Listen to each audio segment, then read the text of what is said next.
12 পেয়েছে, এখানেই তো আমরা 60% মার্ক পেয়ে গেছি, তাহলে সার্টিফিকেটেই তো আমরা পাস হয়ে গেছি। তারপরে আমাকে 4-5টা প্রশ্ন করতে, 5টা প্রশ্ন করতে আমি 4টা প্রশ্ন সঠিক অ্যান্সার দিয়েছি। তাহলে আমি কি 40% মার্ক পাই নাই?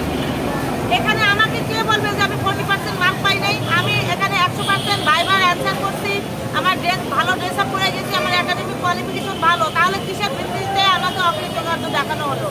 আর যাদেরকে নিয়োগ দেওয়া হয়েছে, যারা সার্টিফিকেট সনদ পেয়েছে, তাদেরকে অসংখ্য আমাদের কাছে প্রমাণ আছে, হাজার হাজার ক্যান্ডিডেট মাত্র 40 মার্ক পেয়ে তারা নিয়োগ পেয়েছে। আর আমার যে সাবজেক্টে সর্বনিম্ন 64 মার্ক পেয়ে আমাকে ভাইভাতে ডাক দিয়েছে, তাহলে আমাকে তখন ভাইভাতে কল করা হয়েছে, তখন তো আমি 64-র উপরে নাম্বার পাইছি। আর 40 পেয়ে আপনারা একজনকে নিয়োগ দিয়ে দিলেন, আমি একজন 64-র উপরে মার্ক পেয়ে আমি নিয়োগ পাইলাম না। এটা আমি কোন বাংলাদেশে বাস করি? আমার অধিকার আছে নাকি এখানে বসার? অবশ্যই আমার অধিকার আছে। আমরা এখানে দীর্ঘ 3 মাস ধরে আমরা আন্দোলন সম্মেলন করেছি। আমরা যমুনাতে প্রধান উপদেষ্টা বরাবর, এনটিআরসি এর চেয়ারম্যান বরাবর, আমরা সচিবালয়ে সবাইকে নক করছি, সবার কাছে আমাদের স্মারকলিপি প্রদান করছি, অনুনয় বিনয় করছি, কিন্তু কেউ আমাদের পজিটিভ নিউজ যখন না দেয়, আমরা 31শে আগস্ট এখানে অবস্থান কর্মসূচি শুরু করি। 16 দিন আমরা অবস্থানে থাকার পরে তারপরেও দেখি যে আমাদের বিষয়ে কেউ পজিটিভ না। তখন আমরা এখানে আমরণ অনশনে বসছিলাম চূড়ান্তভাবে। 4 দিন আমরণ অনশন করার পর আমি নিজেও ঢাকা মেডিকেলে ভর্তি হয়েছিলাম। এখানে অসংখ্য ভাই বোন এখানে ছেলেন দিয়ে শোয়ানো ছিল। ঢাকা মেডিকেলে ছিল 10 জন ভাই বোন, আমি সহ। আমাদের শারীরিক অবস্থা থেকে আমরা শিক্ষা সচিব মাননীয় শিক্ষা সচিব রেহেনা পারভিন ম্যামের সাথে দেখা করি গত পরশুদিন। উনি আমাদেরকে আশ্বাস দিয়েছেন, বলছেন যে আপনারা অনশন ভঙ্গ করার, আমাদের শারীরিক অবস্থা খারাপ। আমি যেটা বলছি এই বাড়িটাই আপনারা অনশনের মাঠে যেয়ে বলেন যে শিক্ষা সচিব ম্যাম রেহানা পারভিন উনি বলছেন যে আপনারা অনশন ভঙ্গ করার, আগামী রবি সোমবারের ভেতরে শূন্য পদের তালিকা সংগ্রহ করে আপনাদেরকে ব্যবস্থা নেবেন। আমি বলছি ম্যাম এরকম বললে তো অনশন কেউ ভাঙবে না, আপনারা যদি কোনো প্রতিনিধি পাঠাইতেন ওইখানে। তা বলছে এখান থেকে তো প্রতিনিধি এখন পাঠানো সম্ভব না। আমার কথাটাই আপনারা ওখানে যে কপি করে বলেন ভালো করে বুঝিয়ে যে ম্যাম আপনাদের কথা দিয়েছে, আশ্বাস দিয়েছে আপনারা অনশন ভঙ্গ করেন। আমি যদি আপনাদের ব্যবস্থা নিতে যদি আমি ব্যর্থ হই, আপনারা পুনরায় অনশন করবেন। তাহলে ওই জায়গায় আপনারা কয়জন প্রতিনিধি ছিলেন যখন আপনারা গিয়েছিলেন তাদের কাছে? আমরা ওখানে ছিলাম, আমাদের তরফ থেকে আমরা 4 জন প্রতিনিধি ছিলাম। আর ওখানে তিতুমির কলেজের অধ্যক্ষ ছিলেন, ওনার মাউসির এক কর্মকর্তা ছিলেন। ওখানে আরও বিভিন্ন প্রতিষ্ঠানের, ওখানে সচিবালয়ে তো ছোটোখাটো লোকেরা থাকে না, ওখানে অনেক নামি দামি লোকের সামনে অন্তত 20 জন মানুষের সামনে তিনি কথা দিয়েছেন। উনি বলছেন আমি যদি আপনাদের কোনো ব্যবস্থা না নিই, আপনারা পুনরায় অনশন শুরু করবেন, এরকম উনি বার্তা দিয়েছেন। ওনার কথাকে আশ্বাস দিয়েছে, তারপরে কেন আমরা আশ্বাস, উনি অনশন ভঙ্গ করতে বলেছেন, উনি তো আমাদের মাঠ ছেড়ে যেতে বলিনি। আর আমরা মনে করি না যে এই মুহূর্তে আমাদের মাঠ ছেড়ে যাওয়া উচিত, কেননা আমরা এখনো সনদ পাই নাই, আমরা সনদ বঞ্চিত, আমরা সনদ পাই নাই। সনদ পাইলে তারপরে তো আমরা আবেদনের সুযোগ পাবো। আমাদের দাবি, উনি যেহেতু একটি সময় নির্ধারণ করে দিয়েছেন আগামী রবি সোমবার পর্যন্ত, উনি তার ভিতরে ব্যবস্থা করবেন। তো এখানে আমরা অবস্থান কর্মসূচি পালন করতেছি যে রবি সোমবারে আমরা আবার সচিবালয়ে ঢুকবো। এর ভেতরে যদি উনি কোনো ব্যবস্থা করেন, আমরা তো সেটা নিউজ পেয়েই যাবো। আর নিউজ যদি না পাই, আমরা সোমবারে আবার সচিবালয়ে ঢুকবো। তার ঢোকার পরে ওনাকে বলবো যে কী ব্যবস্থা নিচ্ছেন, যদি ব্যবস্থা কোনো না নেয় আমরা পুনরায় ওনারই কথা মতো আমরা অনশন শুরু করব। কিন্তু সেটা এবারের মতো অনশন হবে না, আমরা কঠোরভাবে অনশন করব। আমরা তো না খেয়ে এখানে ধীরে ধীরে মরা চাই, আমাদের আত্মহত্যা করবো। আচ্ছা, আপনার এই যে স্যালাইন কেন ঝুলানো, এটা কেন আমরা এটা জানতে চাই? স্যালাইন কেন ঝুলানো? এখানে আমাদের ভাই বোনেরা 4 দিন একটা মানুষ পানি খাবার না খাইলে তাদের শারীরিক অবস্থা কী কন্ডিশনে যায়, এটা তো আর কারো বলার অপেক্ষা করে না। কারণ এখানে অনেক মানুষ অসুস্থ ছিল, তাদের সুগার RBS পয়েন্ট ছিল মাত্র 1.1, এরকম অবস্থা ছিল। স্ট্রোকের রোগী ছিল। আমিও নিজে হসপিটালে বসেছিলাম ঢাকা মেডিকেলে। ওখান থেকে আমাকে অবজারভেশনে রাখা হয়েছিল। আমি ওখান থেকে চলে আসছি যে আমি এখানে মরবো না। আমি অনশনে একটা দাবি নিয়ে আসছি, আমি মরলে অনশনের মাঠে মরবো, যেন আমার জীবনের বিনিময়ে আমার যে 20,000 ক্যান্ডিডেটকে যে বৈষম্য করা হয়েছে তারা ফলাফল পান।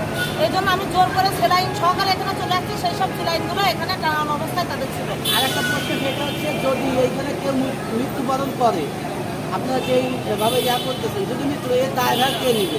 দায়ভার শিক্ষা ব্যবস্থার সাথে জড়িত বর্তমান সরকার ব্যবস্থার সাথে জড়িত তারা সবাই নিব, কেননা কথাকে একটু চাচ্ছি যে আপনি এই কথাটা বলেন যে মৃত্যুর দায়ভার কে নেবে, এই কথাটা বলেন। মৃত্যুর দায়ভার কে নেবে, রাষ্ট্র না এনটিআরসি? আপনি আমার কথাটা বলেন, আপনি উল্লেখ করবেন যে আমাদের মৃত্যুর দায়ভার। আমি তো প্রশ্ন করছি, সেটা উত্তর চাই। আমরা অনশনে এখানে যদি আমরা মৃত্যুবরণ- অনশনরত অবস্থায় যদি আমাদের এখানে কেউ, আমি কিংবা আমার কোনো সহযোদ্ধারা যদি এখানে মৃত্যুবরণ করে, তার দায়ভার অবশ্যই রাষ্ট্রকে নিতে হবে, এনটিআরসি চেয়ারম্যানকে নিতে হবে, শিক্ষা কার্যক্রমে যারা যুক্ত আছে তাদের সবাইকে নিতে হবে। কেননা আমাদের নিজের উপরে কনফিডেন্স আছে দেখেই আমরা আজকে 3 মাস, প্রায় 4 মাস হতে যাচ্ছে আমরা রাস্তার উপরে। আমাদের সবার কিন্তু সংসার আছে, আমরা কারোর স্ত্রী, কারো ঘরের বউ, আমরা কারোর মা। আমরা রাস্তার উপরে কুকুর বিড়ালের মতো শুইতেছি। আজকে আমাদের সাথে যদি বৈষম্য না হইতো, আমাদের নিজের উপর যদি কনফিডেন্স না থাকতো, আমরা কিন্তু এতদিন ধরে এখানে থাকতাম না। কেন রাষ্ট্র নিবে? কারণ রাষ্ট্র কেন এতদিন পর্যন্ত আমরা যে কেন এখানে আছি শিক্ষিত সমাজ এটা তদন্ত করে না। আচ্ছা, আপনাদের আচ্ছা, শেষ করি। এই যে বাচ্চা নিয়ে কেন আসেন? বাচ্চা যে আমারও 2টা বাচ্চা আছে, একটা 1.5 বছরের বাচ্চা আর একটা হলো 5 বছরের বাচ্চা। আমি তাদেরকে বাসায় রেখে আসছি। এই যে দেখেন, একটা ছোট বাচ্চা এখানে উপস্থিত আছে। এই বাচ্চা আমাদের পরীক্ষা নিয়েছে, পরীক্ষা কার্যক্রম চলছে 2 বছর 7 মাস ধরে। তাহলে এই বাচ্চার বয়স যখন আমরা আবেদন করছি তখন প্রেগনেন্ট ছিলাম। প্রেগনেন্ট অবস্থায়, অসুস্থ অবস্থায় আমরা পিজি পরীক্ষা 18 লক্ষ ক্যান্ডিডেটের সাথে প্রতিযোগিতা করছি, পাস করছি, সেখানে আমাদের জায়গা করে নিয়েছি।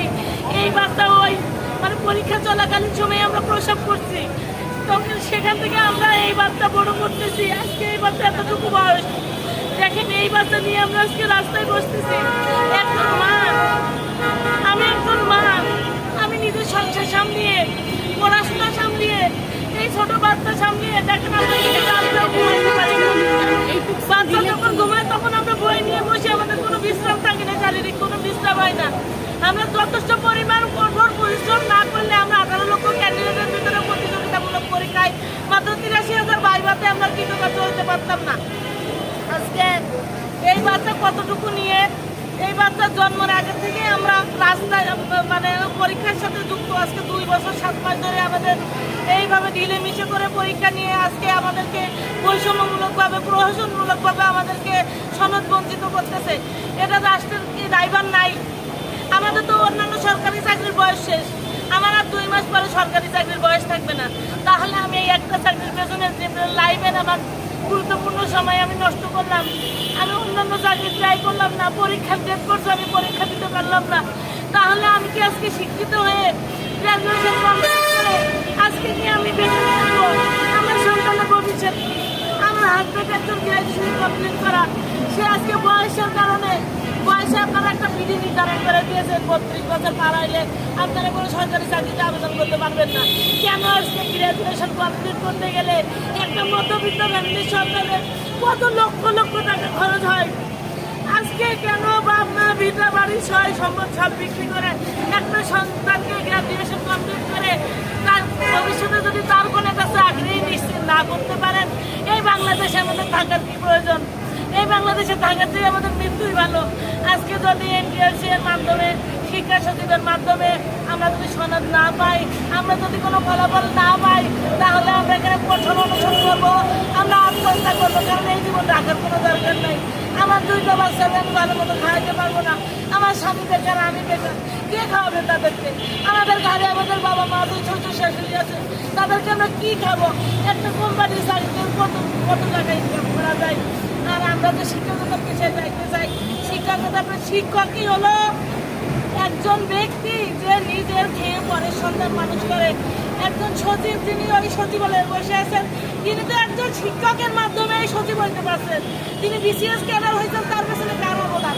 একজন শিক্ষকের অবদান। আজকে আমরা শিক্ষিত সমাজ, আজকে আমরা বয়সের কারণে আমরা আজকে আবেদন করতে পারতেছি না।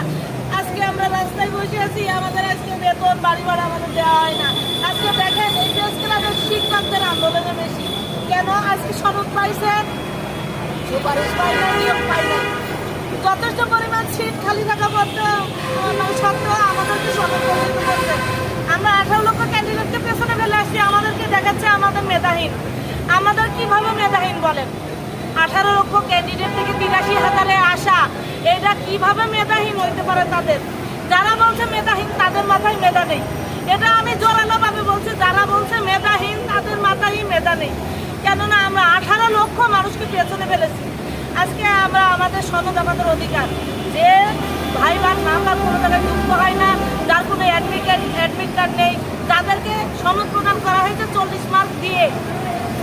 একজন শিক্ষক 40 মার্ক পেয়ে নিয়োগ পেয়েছে, আমি কেন 70 মার্ক পেয়ে নিয়োগ পাবো না? সনদ যাদের প্রদান করা হয়েছে তাদের সার্টিফিকেটে কোনো ভাইবার মার্ক যুক্ত করা হয় নাই, তাহলে কোন মার্কের ভিত্তিতে আমাদেরকে ফেল করাইছে?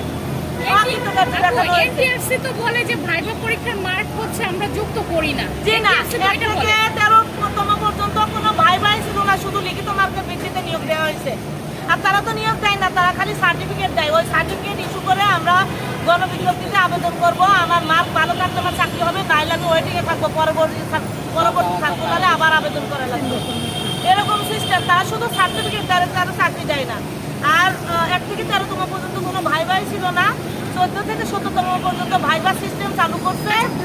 ভাইবার মার্ক আমি বলি, যুক্ত করা হয় না, আমি কেন বলছি করে না তারা? 13 থেকে 17তম পর্যন্ত ভাইবা নিয়েছে, মার্কও দিয়েছে, সার্টিফিকেটে মার্ক যুক্ত আছে। আমি লিখিততে 40 পেয়েছি, আমি ভাইবাতে 16 পেয়েছি, প্লাস দিয়ে মার্ক যুক্ত আছে। আমাদের 18তম বেলায় বৈষম্য করা হয়েছে বিধায় আমাদের ভাইবার মার্ক যুক্ত করা যায়। সেই সার্টিফিকেট আমাদের কাছে আছে। এর আগে যারা পরীক্ষা দিয়েছে তাদের কি ভাইবার মার্ককে যুক্ত করা জি, হয়েছিল? অবশ্যই আছে, আমাদের কাছে সার্টিফিকেট আছে। আচ্ছা আপু, আপনার পরিচয়টা কি? আমি মোসাম্মদ লিপিয়ারা খাতুন, আমি যশোর ডিস্ট্রিক্ট থেকে এখানে এসেছি। আমি 18তম শিক্ষক নিবন্ধনে ইতিহাস প্রভাষকের ভাইবা দিয়েছি। শেষ করেন। জি।